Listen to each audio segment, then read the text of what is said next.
구독과 좋아요 많이 눌러주세요. 방장에게 큰 힘이 됩니다.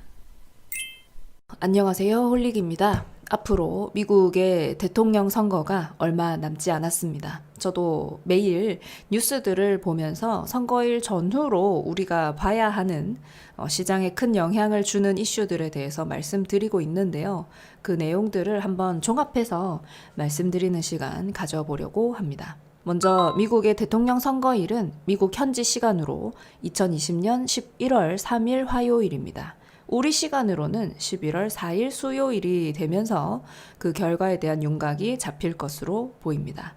이제 한국 시간으로 지난 2016년 11월 9일 수요일에 선거가 끝나고 우리 시장에 트럼프 대통령이 당선 확실시 되는 내용이 반영되었었습니다. 지난 미국 대통령 선거가 우리 시장에 큰 영향을 줬던 만큼 이번에는 해당 시간에 같이 내용을 좀 정리해보는 시간을 가지려고 하는데요.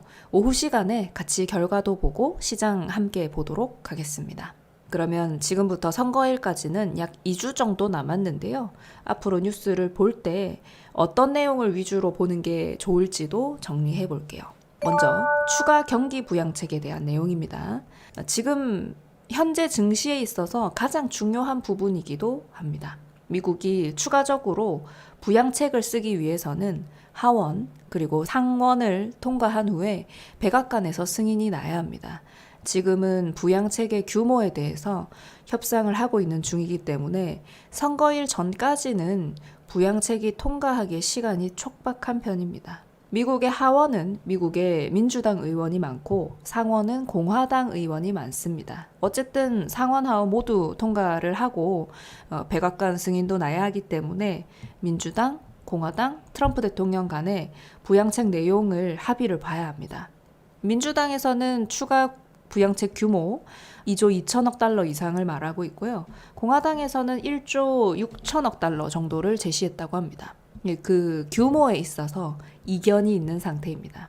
아무래도 민주당 측에서 재정을 더 많이 쓰길 원하기 때문에 대통령 선거에서 민주당이 압승했을 때 시중에 현금이 많이 풀리게 될 것이라는 관측이 많습니다. 그 다음에 봐야 할 것은 어느 쪽이 승리했을 때 증시에 더 긍정적일까 하는 건데요. 일단 기업들에게 더 친화적인 쪽은 트럼프 대통령입니다. 그는 이제 기업들에게 감세를 추진한다고 공약을 내놨고요.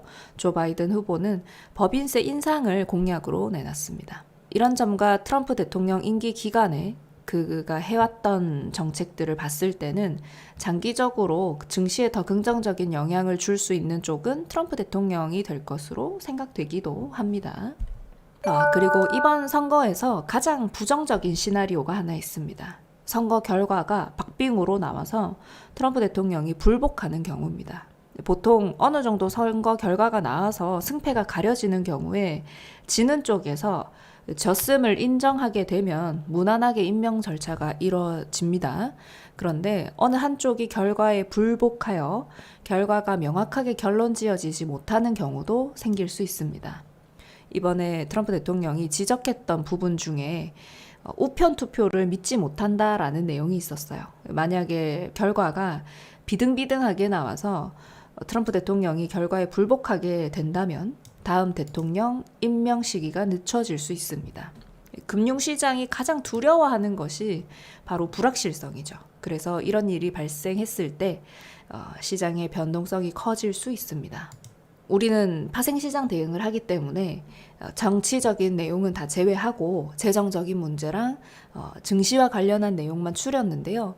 지난 2016년 미국 대선에서는 여론조사랑 실제 결과가 굉장히 다르게 나오면서 시장에 더 큰 충격을 안겼습니다. 가장 최근의 여론조사를 보면은 조 바이든 후보가 크게 우위에 있다는 결과를 뉴스로 접할 수 있었는데 실제 결과가 어떻게 나올지 저도 지켜봐야 할 것 같아요. 11월 4일 수요일에 함께 결과 보실 분들 방송에 함께 해주시기 바랍니다. 항상 감사드립니다.